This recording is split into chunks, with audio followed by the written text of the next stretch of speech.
So thank you for joining us today. I'm Zara Castillo, Director for the Export Finance Assistant Center of Washington, and today's co-host and co-organizer along with the Washington State Department of Agriculture. To many of you guys that are back from last week, thank you for coming back. That's a good sign. And to some that are new, thank you for joining us. So I've met most of you. I won't go into details of what we do, aside from letting you know that we provide free advice to local companies on the basics on how to get paid. We provide free webinar trainings just like today's because we received a grant to fund this, so you don't have to pay for it. And we also do referrals. We have a lot of partnerships, just like my co-host today with the Washington State Department of Agriculture. So FYI, I will be sending a survey this afternoon. It will take 2 minutes or less. Literally, it's probably just 5 questions. And we really appreciate if you can complete them. It really allows us to develop our programs, figure out what will be beneficial for you so we can put the grant funding you receive to good use. Upon completion, though, you get a chance to receive a gift card out of our appreciation. So back to today's webinar, we'll examine Incoterms in practice that works with business strategies that were discussed in last week's webinar. But keep in mind that there's no one specific that's superior to the other. It really depends on the situation. Last thing, just some housekeeping. I also included in the chat box a handout that will be referenced during the presentation. You will get copies of the slides this afternoon. This is only a 1-hour webinar, so there will be a Q&A at the end. Plus, feel free to send your questions through the Q&A button or chat box. If we can answer them via chat, we will do so. And now I pass this on to my partner in crime, Julie Johnson from the Washington State Department of Agriculture. Thank you, Zara. Good morning, and thank you for joining us. For those of you who don't know me, my name is Julie Johnson, and I'm the Export Development and Outreach Trade Specialist at the Washington State Department of Agriculture. Briefly, I'm going to go over this. Our program works with small to medium-sized Washington suppliers of agricultural and food products, fresh and processed, and beverages. Also, we work with nursery, hay, and pet foods. So we work with suppliers at all stages of the exporting process. So please reach out to me if you have any questions or need assistance. I'm happy to help. I also want to let you know that we will have today's webinar posted on our resource page on our website. So it's a fairly new area on our website. And resources such as today's webinar and other similar will be posted there. So you can always go back and take a look. And now it is my pleasure to introduce you to Kelly Green with the Innovative Global Logistics Strategies. Well, thank you to Zara and Julie and all of you who participated last week. Thank you for coming back. And hopefully you got something out of last week, and hopefully you will get something out of this week. And hopefully now you can all see my screen as well. If not, somebody let me know. Okay, Zara saying yes, great. But I do want to thank the Washington State Department of Agriculture and the Export Assistance Center and Zara and Julie for inviting me to do this. If you weren't on last week, I believe they recorded it, so you should probably go and watch it. And also we did one last October on logistics. So all of these kind of were intended to work together to kind of cover a lot of logistics topics. So thank you again for having me. It's good morning for you. It's good afternoon for me. I am in freezing New York, getting ready for another blizzard. Yay, good times. Also, before we start, I really want to say something about Incoterms, because this is a bit of a daunting subject for an awful lot of people in international business. You can study this and think you know it, and then they go ahead and they change the terms. And I also know if you're new to exporting, there's a lot of information that gets thrown at you. First of all, utilize these resources with Zara and Julie and the many, many other government programs that they can certainly tell you about, because there is a wealth of information there to try and help you get into exporting, expand your export markets if you're already exporting.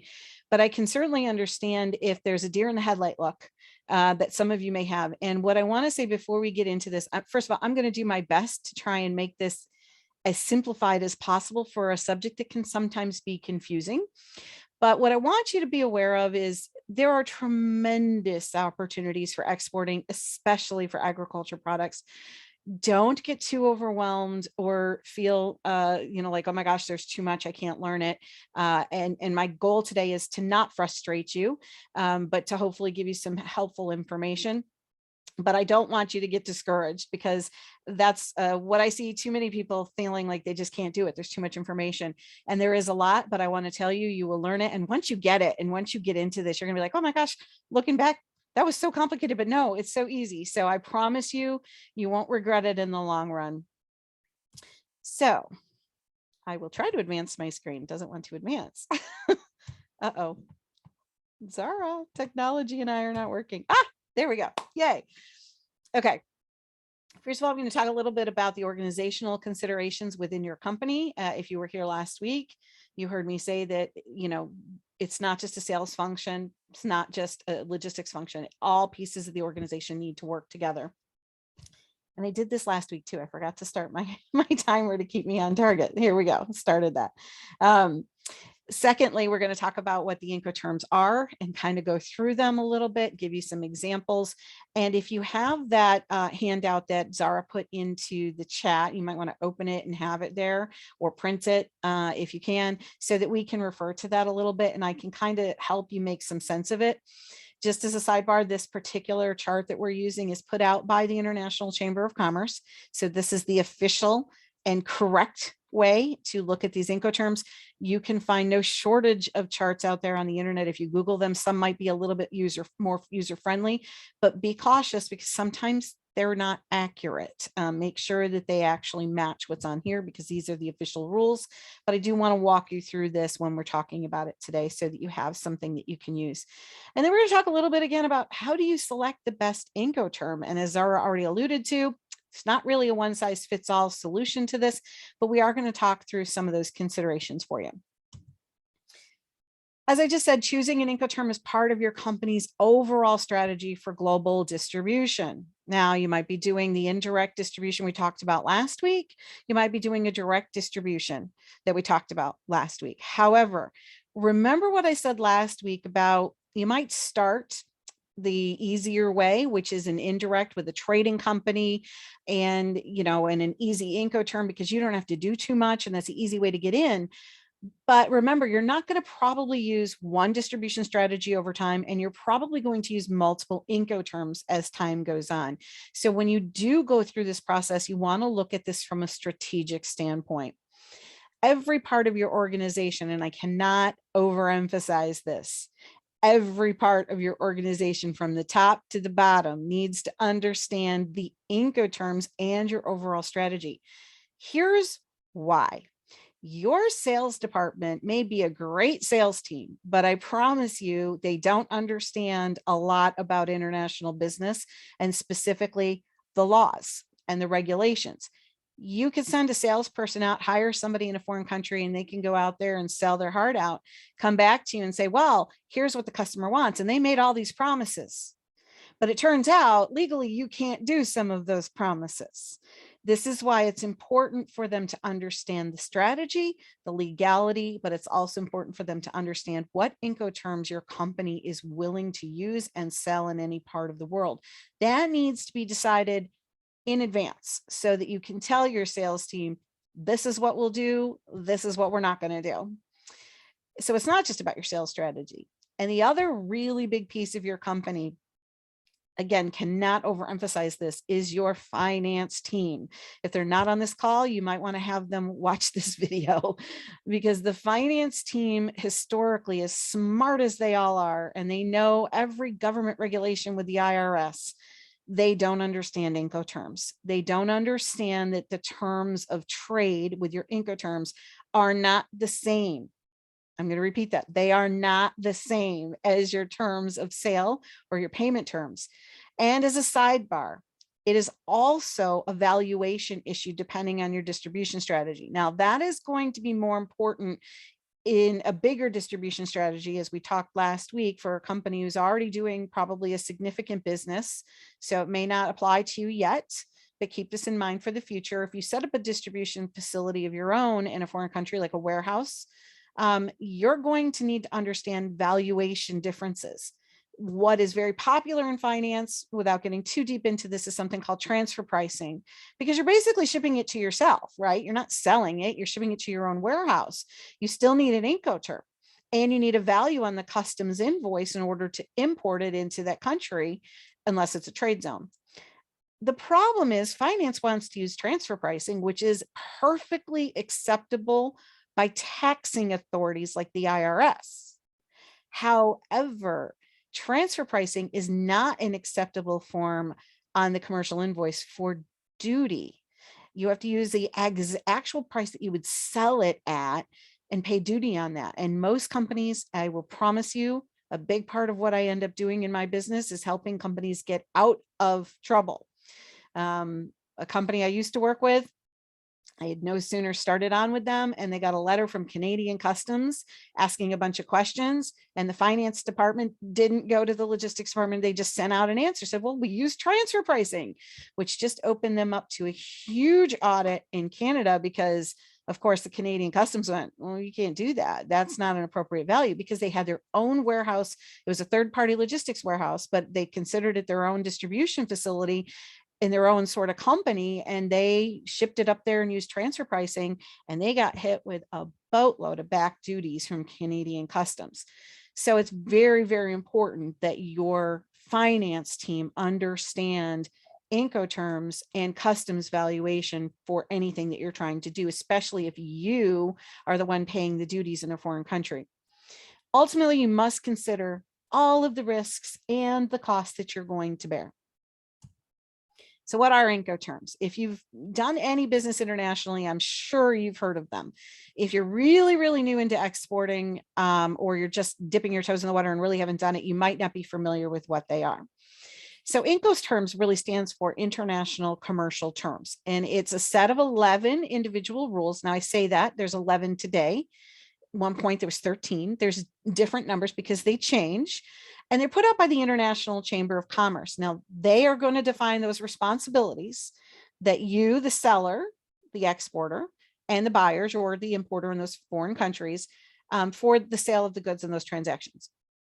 The most important thing to remember, though, is what they define is the point within that transportation supply chain where the risk of loss transfers from you to your buyer, to your customer. Now, when we talk about risk of loss, it could be anything from theft, fire, an accident of some kind, like the truck has an accident. It could be any number of things. It could even be war. We're looking at the situation in the Ukraine right now. I don't know if any of you are planning to ship there, but I would really think through your Incoterms if you're planning to ship to some place where there's war or there could be war, because unfortunately, even insurance doesn't cover things like war and acts of God, acts of nature. So a hurricane, if the ship is in a hurricane. And if you are the one bearing the risk of the loss, you need to understand that there are certain situations where even an insurance policy isn't going to cover you. So you're choosing your Incoterm is really important. The Incoterms clarify things like the tasks, like who's going to pay for the transportation, the costs, who's going to pay for the import clearance, the export clearance, who's paying for duties. All of those things are covered in Incoterms and insurance, as you can see on my slide. Here's what they don't do. They do not determine the ownership or when the title of the ownership passes from the seller to the buyer. That is done in your contract or your terms of sale. They do not specify when the payment is due or what those terms are going to be. Again, Incoterms is not the same as financial terms. I want to make that really clear. And again, why your finance team needs to understand this, because all too often the finance people think that title transfers when the Incoterm, we've delivered it, title transfers. Title can transfer before, the same time, After, it all comes down to what you've negotiated in your sales contracts and with your legal team, your sales team, and your finance team. But your Incoterms are set out by the International Chamber of Commerce. And what they do is they govern the risk of loss as well as who is responsible for what activities. That's all they do. And why that's important is if anything happens, well, you're going to be in an international court of law, and the international Incoterms are generally accepted globally. So the terms are very important that you use them and use them correctly, because a court of law looks at those. Now, here's ultimately why these Incoterms matter. You see the ship on fire? If you have alcohol, for example, you've got a commodity that could go boom, right? Because it's very flammable, but any product could catch on fire. And then the one down below where there was just a shipment a week ago, I can't remember where the ship was, but I saw it on the news. A bunch of containers went swimming last week. And I can assure you, I'm the proud owner of some of those containers that are at the bottom of the ocean over the years. It happens more frequently than you may hear about on the news. Things like this happen. They get caught in a big swell, a tsunami, a hurricane, or it wasn't loaded properly. And I can tell you by looking at the bottom one, it's questionable whether that was loaded properly. But the question is, who's responsible? Now, you're going to say, well, whoever owns the freight, because that's what your finance department's going to say. Whoever owns the freight, wherever the title transferred. No, your title could have already transferred to the buyer, but depending on your Incoterm, you could be the responsible party and be the one at the risk of the loss, or vice versa. Title may not have transferred yet, but depending on the Incoterm, your buyer may be the one absorbing the risk of loss. So again, all of this depends on the Incoterm, not on the title of transfer or on your payment terms. And this is why it's important to pick the right Incoterm. And it's important to understand where your risk of loss is and to mitigate that. Now, Incoterms are always viewed from the point of the seller, from the view of you, from your side of the transaction. And the reason why is because Incoterms specifically set out what you are responsible for, what you're responsible to do, what you're responsible to pay for when your risk transfers to the other side. Your buyer or importer, the importer in the foreign country, right? They're going to do everything else that you're not responsible for. But the Incoterms were specifically designed for you. What does the exporter have to bear? And then everything else goes to your buyer. Now, some of the very basic things, if you've been through Incoterms training before, I apologize if some of this is repetitive, but if you're new, I want to give you some guidelines to try and make something that's complicated a little bit easier to understand. And that there's 4 key kinds of Incoterms, right? There's the E terms, F terms, C terms, and D terms. That letter matters. The first one in there is E, which stands for Ex Works, right? And then there's, I think, 4 F terms. I have to think through this. There's 11 total. But the first letter defines what the least responsibility is up to the greatest. So if you're using Ex Works, you have the least responsibility in terms of what you have to do and where your risk is. Your F terms, a little bit more. Your C terms, a little bit more. And your D terms are the greatest in terms of your cost and your risk. Doesn't mean don't use D terms necessarily. It depends on your business, but that's how you need to understand where your risk and your cost lies, is that they go in that order. Okay.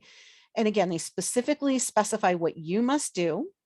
It's very important in your contract that you specify the name place after your Incoterm. For example, Ex Works seller's premises, or your specific name of your company or your address. But Ex Works seller's premises means they're picking it up from you at your location. If you just say Ex Works and you don't say where, there's no understanding. You may think it's clear that it's at your premises, but they may think, well, no, I was expecting you to deliver it over here. This is the problem with Incoterms. It's clear as mud. You need to make it a little bit clearer and make everything clear. And to put it simply, you cannot overstate things. You can actually go so far as to saying, it's Ex Works picking it up on my dock at this time, on this day, at this address. I mean, you could be as specific as you want to be. And the more specific you are, the better it is, because it clears it up, right? There's no ambiguity. So you must have a place and specifics following the Incoterm that you're using. So if you're using FAS, you're going to say FAS, Port of Los Angeles. Okay. You need to specify that place at the very least. But like I said, it's okay to list as much information as you want. The E and F terms do not include international freight. Okay, so if you're using an E or an F term, regardless of what that named place is, it is always going to be right here in the United States. It might be the port, it might be a location such as your buyer has their own warehouse.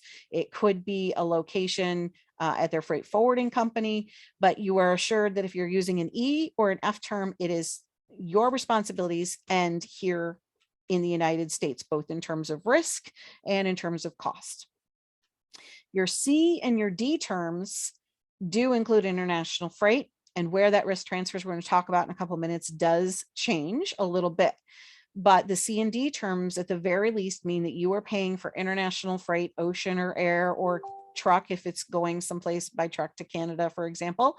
Your C and your D terms do include you paying for the international freight.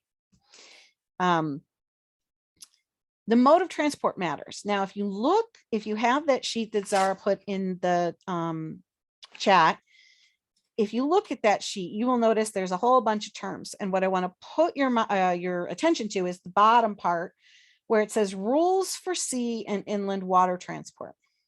Okay. When I say mode of transport matters, it matters. The bottom four on this sheet, FAS, FOB, CFR, and CIF are specific to ocean and sea freight. But here's the catch, and they're almost always misused. They're specifically for not containerized freight. If you are selling something that's in boxes and it's, going inside a closed box container, drums of some sort of product, packaged goods, you are not technically supposed to use these for. I will tell you right now, your buyers do not understand this. Your buyers will almost always ask you for FOB or CIF or CFR. I almost promise you, your buyers do not understand that it's not meant for containerized freight. So this is where you can be a little bit more on top of things than they are. But I will also tell you, because of cultural differences and lack of understanding, you also don't want to argue with them. Sometimes you just have to go with it. But specifically, those four are supposed to be for break bulk type freight. So if you were moving grains of some kind that's not really containerized, that's when you are going to use those types of things. It's also used for out of gauge shipments. And when we say out of gauge, we mean large, like equipment, farm equipment, for example. I think those oversized loads you see going down the highway, those also would fall under rules for sea. But for anything else, if you are doing containerized freight, which I suspect many of you, if not most of you are, you're really not supposed to use those for. You're supposed to use the ones up at the top, which are for any mode of transportation. But again, I want you to be aware, often Incoterms are this unknown thing. People use what they want to use. They've been using it for years. They don't know that it's wrong. So you do need to kind of understand what these are at the bottom. But if you want to do it correctly, those four should only be used if you have like a break bulk type transportation. Again, you must state in the contract which version of Incoterms you are using. We are currently on Incoterms 2020, which, as you can see, is at the top of that chart. By the way, not trying to sell you anything, but I do want you to know that the Incoterms put out by the International Chamber of Commerce, they do actually have a book that you can get that really goes through all of the details of this. I think you can get it on their site, on the International Chamber of Commerce. And this chart is sort of like a wall chart. But if you want more information, that's probably the best place to get it, because you know it's going to be accurate. So, but I do want you to know you can actually use old Incoterms. You can still use Incoterms 2010. You can use Incoterms 2000, but you must state in the contract which version you're using regardless, because these change. Not only do sometimes they add Incoterms or take them away, but I can tell you Ex Works, for example, has changed a little in terms of the responsibilities over the years. They've tweaked it a little. So if you're using an older version, your responsibilities may be a little bit different than they are in 2020. So it's very important that you state which version of Incoterms you're using. Again, everything should be very clear in your contract. When you're dealing with international, you don't want to have any ambiguity. Now, ultimately, the buyer is paying all of the costs, right? Directly or indirectly, just like you and I are when we go to Walmart. I mean, it's not a line item of transportation, but it's built into the cost, right? We're paying for it. So even though you may be bearing the cost of that transportation under some of these terms, say a C term or a D term, you're paying for the transportation internationally, but you're probably passing that on to your customer, right? You're not absorbing that. So here's what I want to let you know about that. Two things. First of all, it is perfectly legal to make a profit on your transportation costs. You can mark the freight up if you want to. I would caution you right now with freight rates being off the charts high. That is not a good idea right now because your buyer is looking for the best deal out there. And if you mark it up, especially when rates are high, you're probably going to lose the sale and you don't want to do that. When it's low, you can probably do that, especially if you have any volume agreements. If you're doing a volume business around the world and you can get a volume contract with the ocean carrier, it is okay to do that if they are willing to pay it. However, what I do want you to know, you can get away in the United States by saying my all-in price is $15 a unit. I'm going to deliver it to you. That's the cost, right? And you don't have to break anything out on your commercial invoice. You do internationally. You have to spell out the cost of the product and how much the transportation cost is. And here is the reason. Because ultimately it's on the commercial invoice, they're paying you or reimbursing you, if you will, for the transportation. So you're paying for it up front, but they're paying you back on your cost. Transportation is not a dutiable cost in most countries, especially like here in the United States. You don't want to pay duty on something you don't have to pay duty on. And in some countries it is dutiable, but it may have a different rate. So again, you need to break that out on your commercial invoice and you want to make sure that it's really clear. But at the end of the day, you may be paying it, but of course you're not giving the freight away for free. You've either built it into your cost or something. You do need to spell that out to them.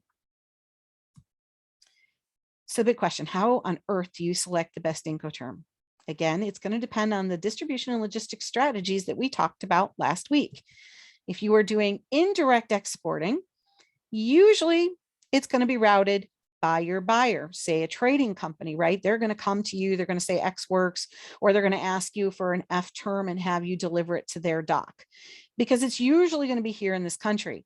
Now I put in here that it could also be a C or D term if your buyer's requesting, because if you remember, indirect exporting also has a buyer's agent. So say a buyer's agent overseas contacts you and says, yeah, we love your product. We want it. We want a C term or a D term. So you just need to understand that it depends on where the buyer is located and what kind of term they're looking for.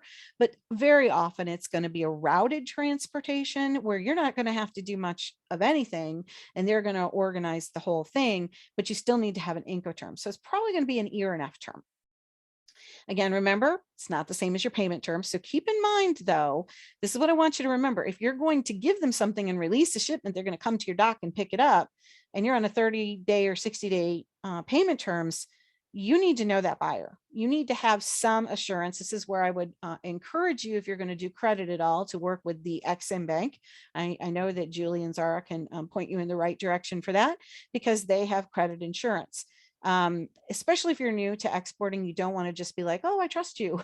It's very hard to do that. But a lot of times, if they've never dealt with you, they don't want to pay you up front either. So you do need to look at how can you make this relationship work and protect you at the same time. If you're doing direct exporting, going directly to your customer or to a distributor, your Incoterm is going to depend on how much control you want on the shipment and ultimately your logistics strategy. Back to, do you have volume contracts? Now, if you are new to exporting, you probably don't have volume contracts, right? You might be doing 1 or 2 shipments a month or maybe 1 a year.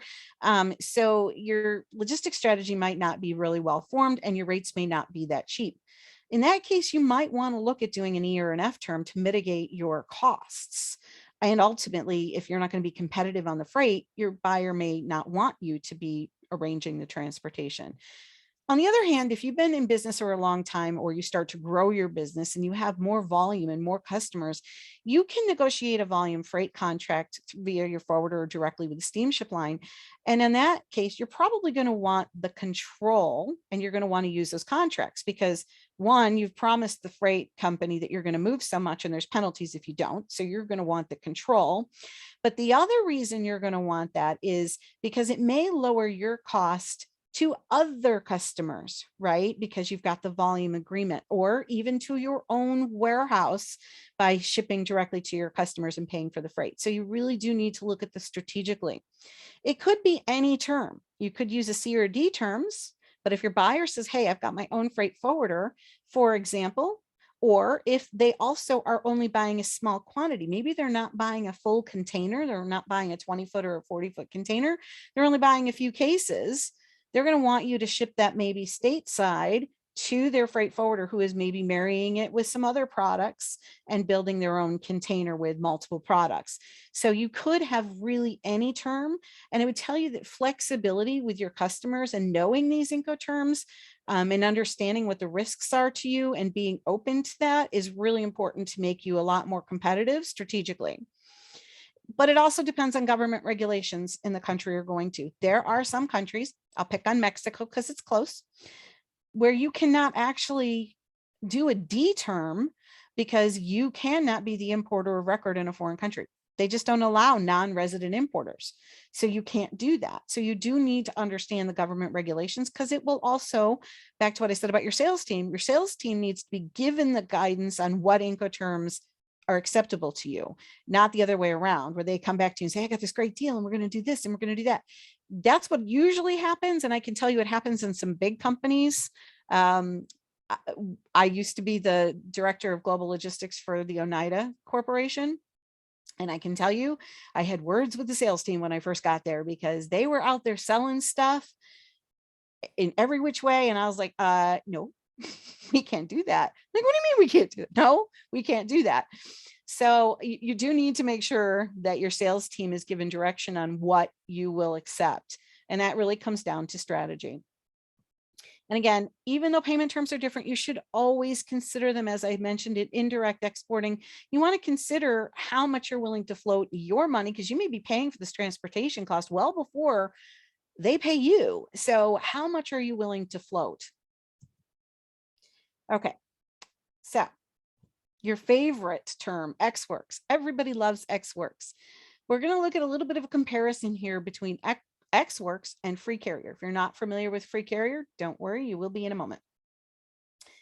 Ex Works basically is the least responsibility you could possibly have. It basically says you're going to make the product available at your dock usually, or it could be another location. But to be honest, most people just say, come pick it up at my dock, show up. And technically, your buyer is responsible for all of the export paperwork, doing the AES filing, everything. However, I can tell you that a lot of buyers, if they're foreign buyers, they're not real comfortable about doing the export clearance in the United States when they're not here, because they don't really even know what they're doing. So they often will turn around and ask you to do it. Here's what I want you to know. The US government refers to you as the United States PPI, which stands for Principal Party of Interest. You are the US PPI in every export transaction, regardless of your terms, even Ex Works. Okay. If your buyer does not want to do, they say they want Ex Works, but they don't want to do the export clearance, under the US regulations, you have to do it. And that could be a cost to you that technically under Ex Works isn't yours, but the government in the United States says it is yours. If they won't do it, somebody has to do it. The other problem with the Ex Works situation is that it potentially leads to diversion. Now we can say that most buyers are legitimate and they're not going to divert to some terrorist organization or to a country that they shouldn't go to. And that is reasonable, right? Very few people fall into that category. And we are talking about agriculture. We're not talking about, something that could be used like weapons, right? We're talking about agriculture. but there's still that risk, and it's a risk you do need to understand. And you want to avoid diversion risk by letting your buyer do everything. So it's not, and I'm going to repeat this, not the best Incoterm, period. Most freight forwarders who understand Incoterms, and they should, would tell you don't do Ex Works. And yet companies love to do Ex Works because it's the easiest. I can give you an alternative right now to Ex Works, and that's free carrier called FCA. Now, here's why I would tell you to use FCA over Ex Works. It's more clear. You are responsible for the export clearance and the documents, which you could be, as I just said, on Ex Works if the buyer says no, but they want Ex Works anyway. The location can still be your dock. It just has to be specified in the contract. It's FCA seller's premises. They're still coming to you. You don't have to absorb any transportation costs, but you are explicitly saying, I am doing the export paperwork instead of this tit for tat over here on Ex Works with whose responsibility is it? And because you are going to do it, and you know in advance you're going to do it with the AES filing, you can figure out in advance what those costs are. And sure, you can basically add them into the cost of your product. And you wouldn't need to break this out, as I just said, on your invoice, because it's going to be a minimal cost. You can do the AES filing yourself. It's really pretty simple through the government. You just have to get a username and password, and you have to learn how to do it. Or you could pay a freight forwarder.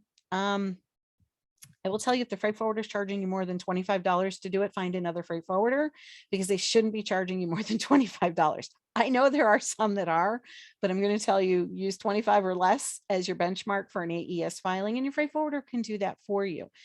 Remember, legally, however, you are still the legal responsible party for making sure that you are in compliance with exporting, not that forwarder. Just because they're filing it on your behalf, you are still legally responsible. But you would also be responsible for any inland transportation to an agreed location if it's anywhere other than your dock. This is a better alternative to Ex Works, though, if you want them to pick it up on your dock. Again, it really is the same, except it's a little bit more clear, and it makes it a little bit easier for you to know up front what your costs are going to be, so you can build those in and not have any surprises and arguments on the back end when your buyer says, no, I'm not going to do the export clearance. That's your job. Well, no, under Ex Works, it's your job. Well, then the government says it is your job if they won't do it. So I would say, please try to stick with FCA and avoid Ex Works if you can. Now, I want you to understand one thing about this. In both terms, the risk, meaning your risk of loss, and the responsibility terminate when you've delivered it to the special place, the specified place, not the special place, the specified place.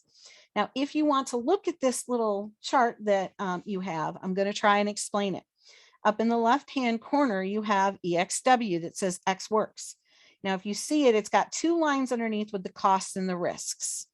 And by the way, I'm not trying to dumb this down, and I hope you don't think that I'm trying to treat you like children. I'm just trying to explain a chart that can be a little confusing.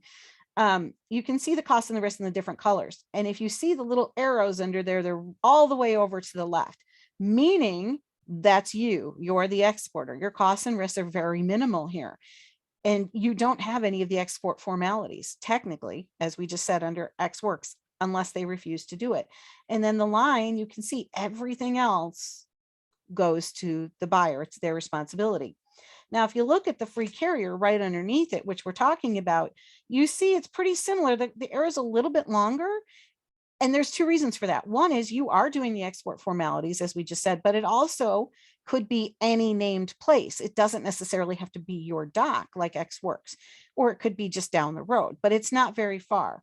And you can see that your costs and risks transfer at the exact same time. So once they have picked it up at your dock or wherever that location is that you're delivering to, you have no more risk of loss.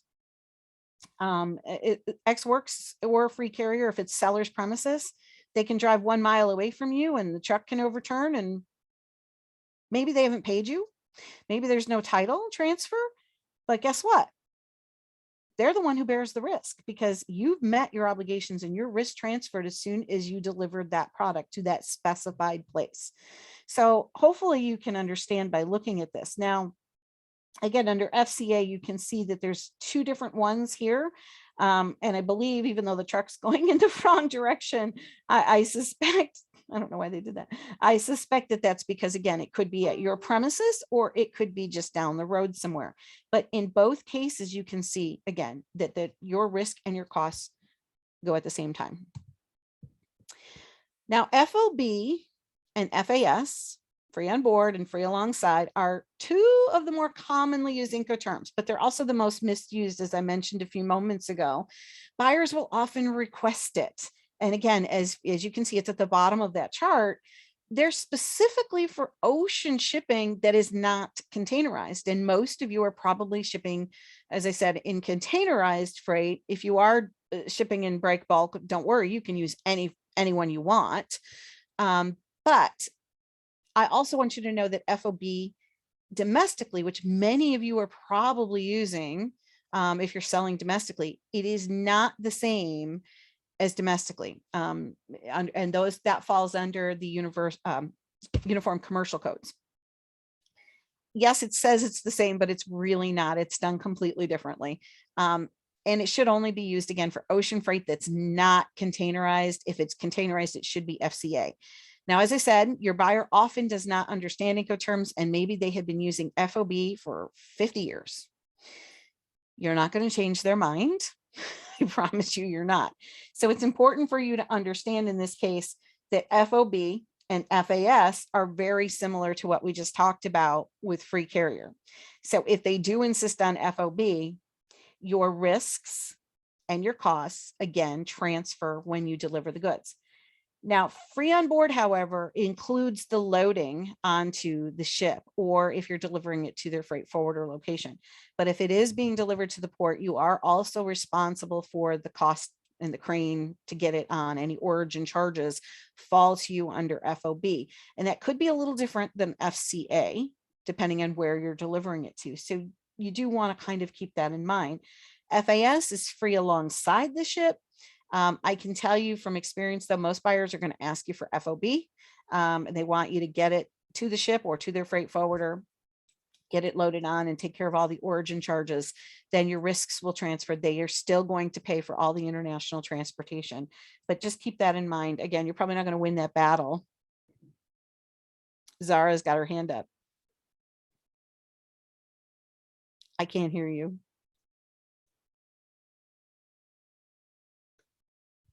It's my speaker, sorry. Do you mind if I share my screen real quick? So Sure. I've been talking to some people, and some of I them, see there's chat things yeah, here. are getting confused with the chart. So the chart, I'm gonna share my screen. Okay, For I'm gonna stop. Okay, I think everyone can see my screen. So for some, they're confused of what the chart is. I Can you can't guys see your screen. Okay. No, I don't know if anybody else can. I can't. So Oh, there it is. Yay. Oh, yours is prettier than my black and white one. So this is what the chart looks like. Okay. When we received this via email, I sent it via chat. So every time Kelly just refers to which a chart, it's this one. Yes. Okay. And then I'm going to stop share it, and then Kelly. Oh, is that what they were confused about? Yeah. Oh, I'm so sorry. I thought everybody had this. No, it's okay. Like it was just like a confusion, but please continue. All right. Does anybody have any questions though that they need answered right now? Because I certainly don't want to skip over anything important. I think everyone's good. Okay. All right. I'll go back to my screen share. I hope. Let's hope the technology works. Okay. Yay. Okay. It works perfectly. Thank you. Thanks, Sarah. And I apologize. I thought you all had that in front of you. I'm glad now that you know what chart we're talking about. And again, I'm just going to put out there, if you have any questions when this is over, I am a resource for you. Yes, I'm a consultant and I get paid lots of money to do big projects, but I am not here to sell my services to you in any way, shape, or form. And I do really want to see you succeed in exporting. And so, if you have a question about anything you see in any of these presentations, or for that matter, anything that is a simple question on logistics, feel free to reach out to me. I'm more than happy to try and help you. No charge. I'm not going to charge you, as long as it's a 5 or 10 minute question. I'm not trying to sell you my services. I just want to make sure you get this information.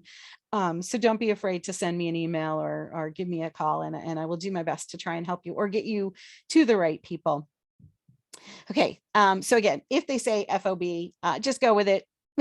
Just recognize that it's going to be very similar to FCA, and where your risks are going to transfer. Because like I said, you can try to do everything right, but your customers, if they're ingrained in their ways of how they've been doing this for 20 or 30 years, you are probably not going to change their mind because they're not going to understand Incoterms. All right, now let's see if, okay, I'm frozen again.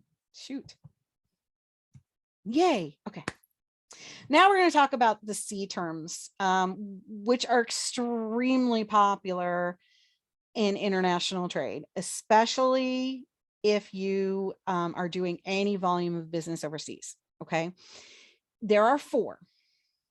The ones on the top, CPT and CIP on your screen right now, carriage paid to, or carriage and insurance paid to, are for any mode of transportation. And if you go back over to that chart that Zara was just showing you, you will see that they're on the top again, on the top portion.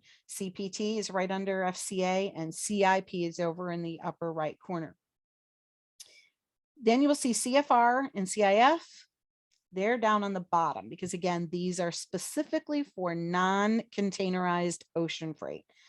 I will tell you again, just as I did with FOB, your customers will ask you for CIF and CFR.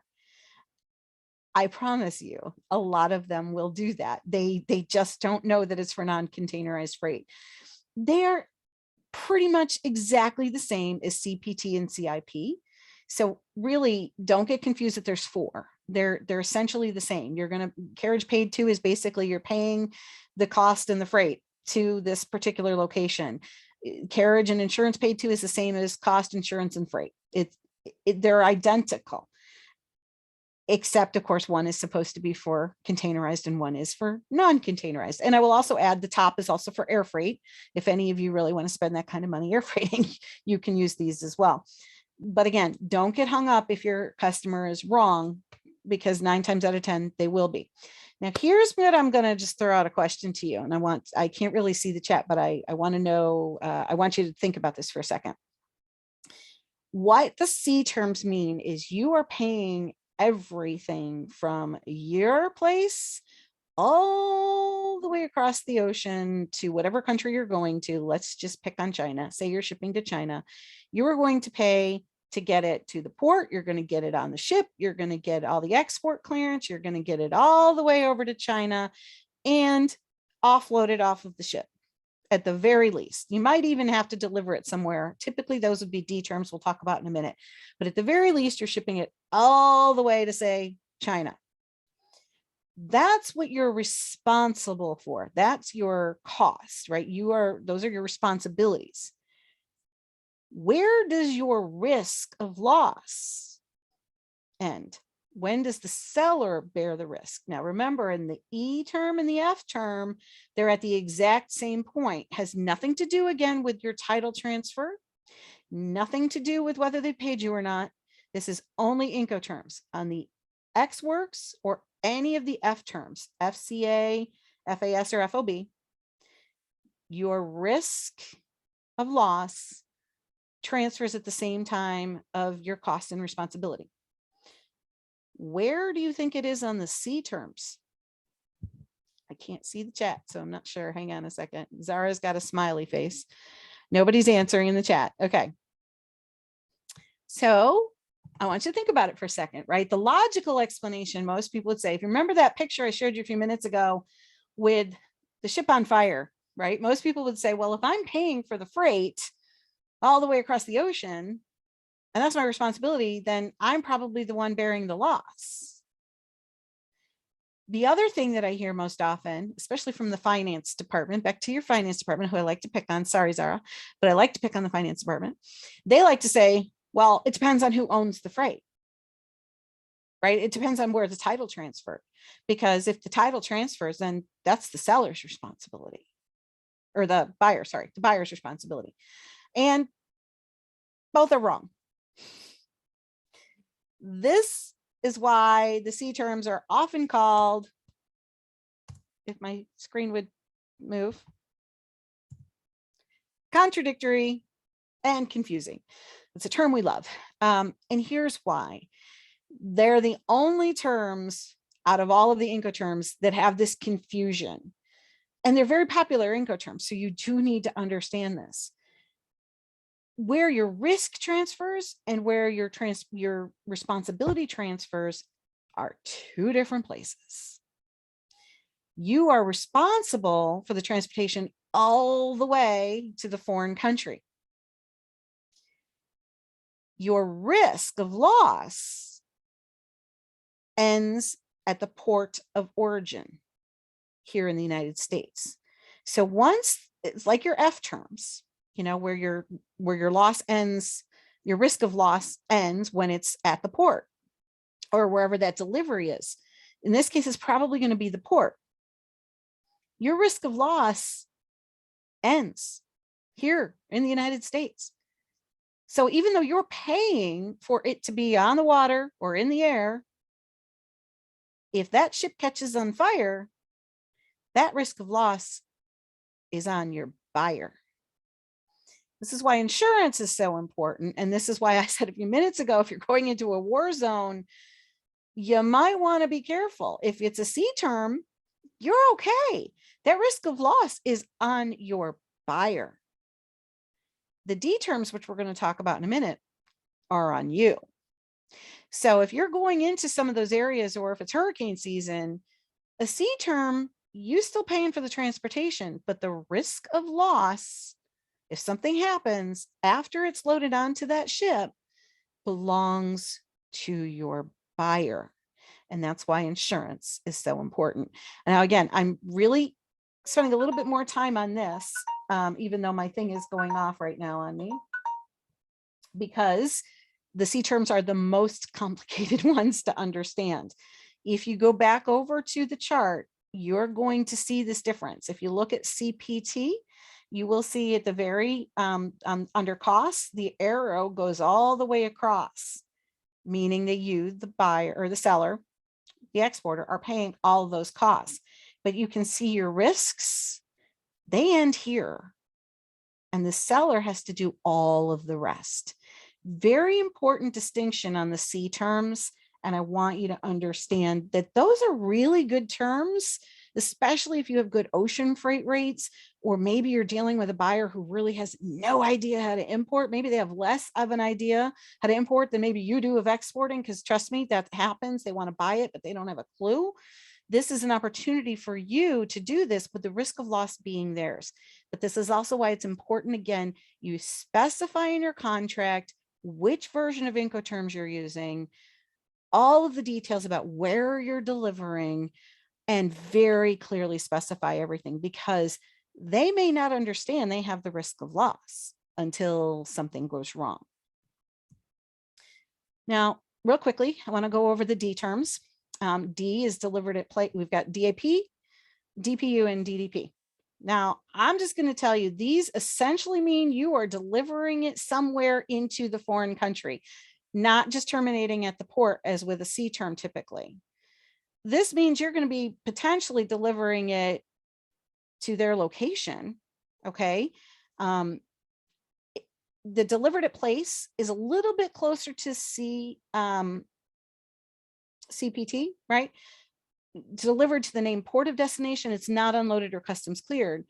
And the buyer is responsible for the unloading. With the C terms, you are responsible for usually unloading the freight and delivering it at the port. So that might be an option for you. You're thinking, well, that's a little bit less money than my CPT. Yes, but your risk, if you look at the D under DAP on this chart, your risk goes all the way to the foreign port. So you have to weigh the risk and the cost of unloading under a C term versus your risk all the way across the ocean. Personally, I would take the C term myself, pay a little bit more and get rid of the risk. But that's totally up to you. Again, this is a strategic decision. Now, delivered at place unloaded, again, is you're going to pay you all the way to the foreign country, unload it, deliver it to a specific place. The only thing you're not paying, this used to be called DDU, by the way, delivered duty unpaid, which made a lot more sense to me, but DPU. you're going to deliver it. The only thing you're not paying for is the customs duty, the foreign duty, the foreign taxes. You pay for everything all the way to wherever that designated place is. And then the last one, DDP, you're paying everything, including their duties. Now, I want you to consider something for a second on these D terms. Do you really want the responsibility in a foreign country if something goes wrong? If the truck goes off the road? You really want to be responsible for that? What if that truck kills people over there? I wouldn't want that. There is a time and a place to use a D term. The problem is a lot of customers will say, make it easy on me, deliver it to my door, you take care of everything. Be very careful when making this decision, because again, you're assuming an awful lot of risk. Your delivery, meaning again, where your risk transfers and your transportation, they take place at the same time. So again, if you look over at this chart, you can see you're bearing all of the costs and all of the risks. The risk transfers to your buyer when you are physically delivering the goods. You bear the risk the whole time. And this is the most cost and the most risk out of all of the terms. Now, there is a time to use those D terms. And when that time is one, if you're an e-commerce shipper, you're selling on Amazon. Yeah, my mother, I love my mother. She's not tech savvy. She doesn't even know how to use Amazon, but she bought me something at Christmas. She saw an ad on Facebook and she ordered something. And sure enough, this thing came from China and showed up in my doorstep. My mother, I can assure you, she can't even figure out how to use a computer. She certainly does not know how to import anything from China. It was one of those online sellers. And you could, depending on your product, do the same thing with an e-commerce. You could put it out there on the internet, sell it, package it up, stick it in, and send it overseas. In that case, you are using a D term, because your customer is somebody like me sitting in their house who does not want to deal with customs formalities and duties. They just want the product to show up. In that case, e-commerce type relationships is when you should be using a D term, but you have to be aware you're paying for everything, including any customs duties on the other side. And as we mentioned last week, once you get big enough and you might set up your own warehouse in a foreign country, you might be shipping to yourself, right? You're going to ship from here to your own warehouse. So you've got a distribution center. You still need Incoterms for that transport. And then from that warehouse, you'll use Incoterms or whatever to sell either in that domestic market, right? Or if you're going to be using it regionally, say you set up in China and you're selling now to Thailand, right? You're going to use a different set of Incoterms to reship that. That's when you want a D term, because you're shipping to yourself. So it's your own risk, no matter which term you use, you're going to absorb the risk elsewhere. But this is what I just said about transfer pricing at the very beginning with your finance department. When you are shipping to yourself, it's very easy. Your finance department says, oh, we're just going to ship it at cost. We're going to put the lowest possible cost on the commercial invoice, because they don't want to pay duty on a higher cost. That's illegal. And this is why your finance department needs to understand that even though you're shipping it to yourself, and transfer pricing on your books, your accounting books, is perfectly acceptable, it is not acceptable on the invoice that is used to import that into the foreign country. You are required to pay duty on the value with which it would be sold. So having a warehouse overseas is a distribution strategy that you might want, but again, why maybe the free trade zone is a better option, because you don't have to pay duties in the free trade zone. Again, this goes back to last week's session, but I want you to understand there's a time and a place to use the D terms, but be very careful on using them on everything. They should be used very specifically because of the elevated risks. And should you opt to do something with your own warehousing, I want you to be aware that you should keep in mind transfer pricing is not acceptable.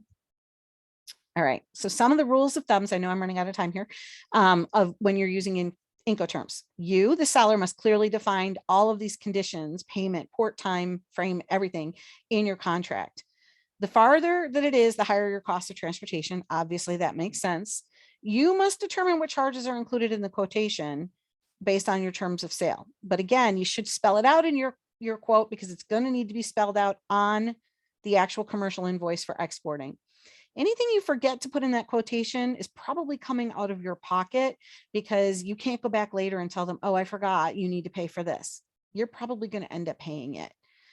Don't assume, as we've already said, that the buyer knows these regulations or Incoterms, because they probably don't.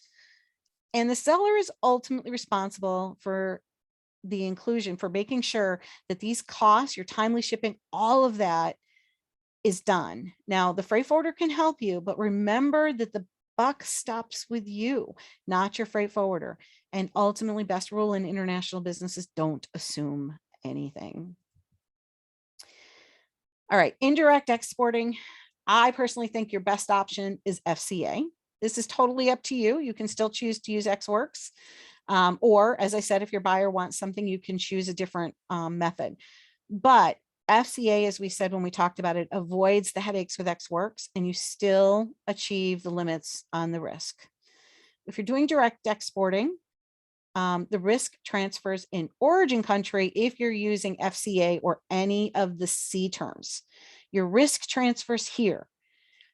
Again, what you're paying for in cost will be either here or the C terms all the way to the foreign country, but those are probably your best options if you're doing direct. Avoid your D terms unless you're shipping to your own warehouse. And again, like I said, be aware of transfer pricing versus customs valuation issues, or if you're selling to an e-commerce direct to the consumer. All right, in summary, remember Incoterms do not transfer the title of the goods. They only take in consideration your risk of loss and your ultimate responsibility for what tasks and costs you have to bear. You want to select the best Incoterm based on what your goals are and your strategies for your company. It's a bottom line, right? And again, your finance department needs to understand these. I can't overemphasize that. And again, customs valuation is not the same thing. Transfer pricing is not acceptable for customs. Okay, a little over. Great. Thank you, Kelly. So we do have one question. Only one after all that? So the question is it common for buyers to purchase insurance in C terms for buyer and pass it on? And FYI, cargo insurance is separate than export credit insurance. Yes, it is. Okay, is it common for buyers? Repeat that again. To buy insurance? Is it common for buyers to purchase insurance in C terms for buyer and pass it on? So like pass on the cost. For the buyer to purchase the insurance and pass on the cost, or the seller to purchase it and pass on the cost? For buyers to purchase the insurance. Who would they pass the cost on to? The seller. You mean their ultimate seller and their customer? Right. Buyers. Okay, so if you are using a C term, right? If you're using, for example, CIP, cost insurance paid to, then you as the seller are paying for the insurance. Okay, sorry, or your the person followed up.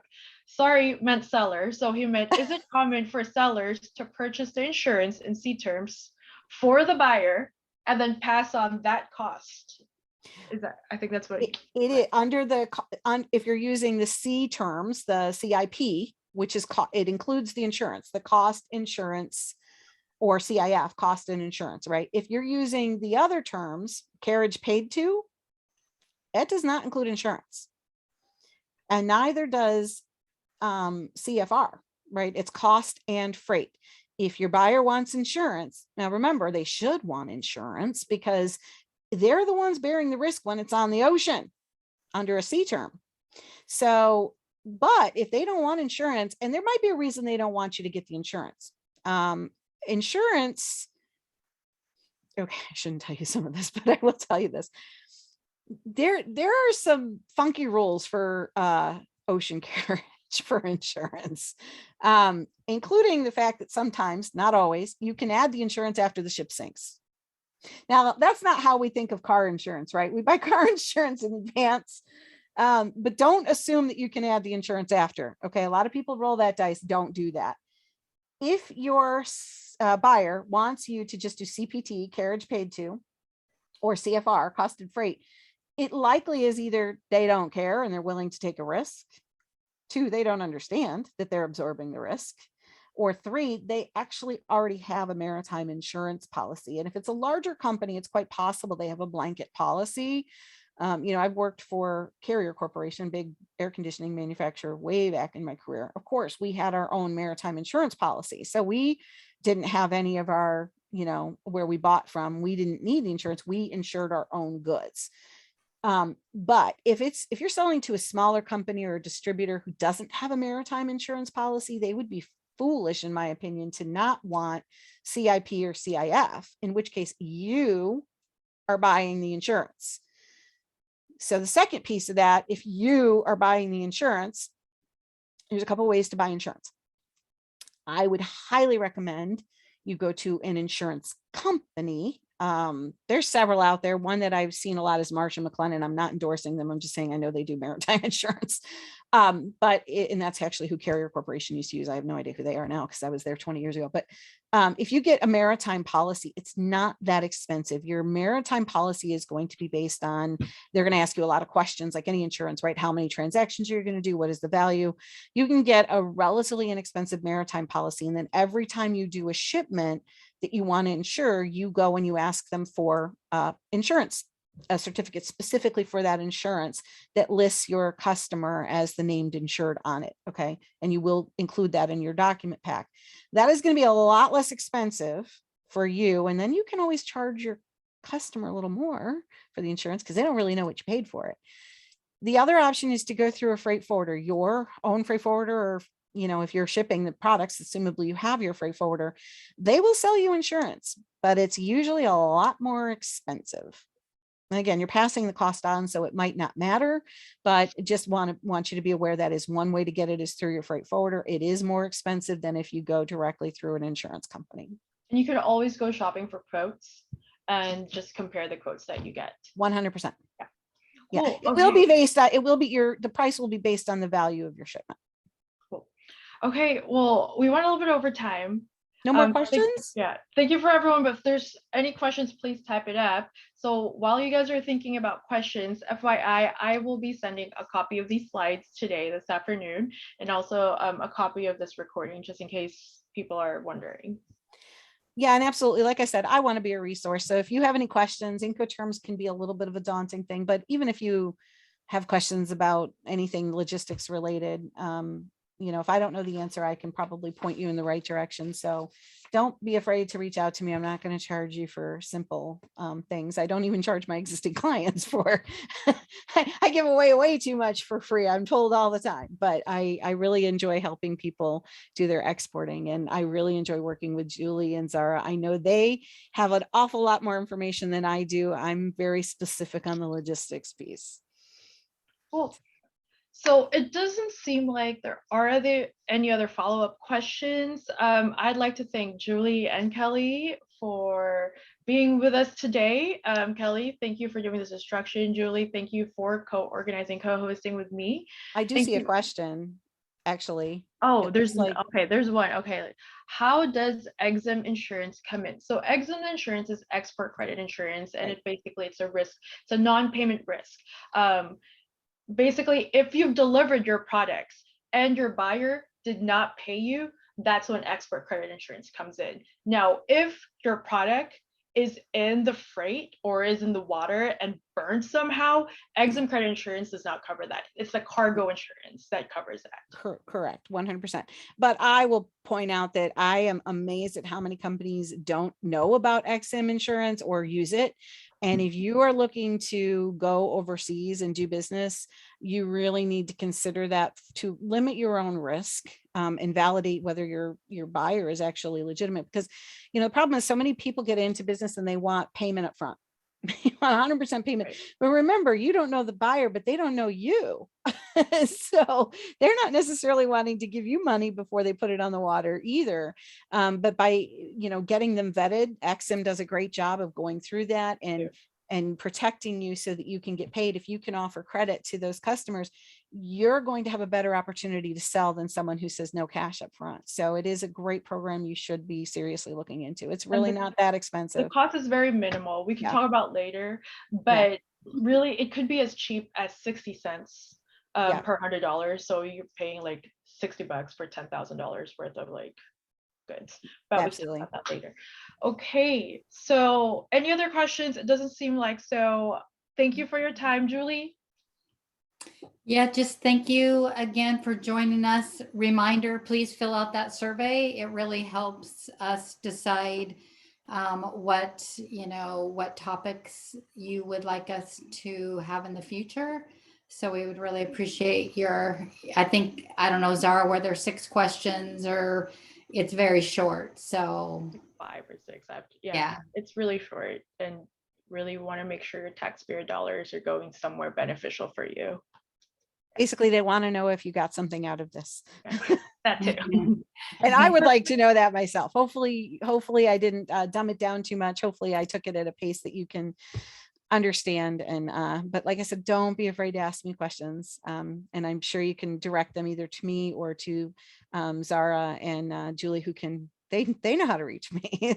So, but I've really enjoyed these 3 sessions. So thank you for having me. And I really hope I've given you some information.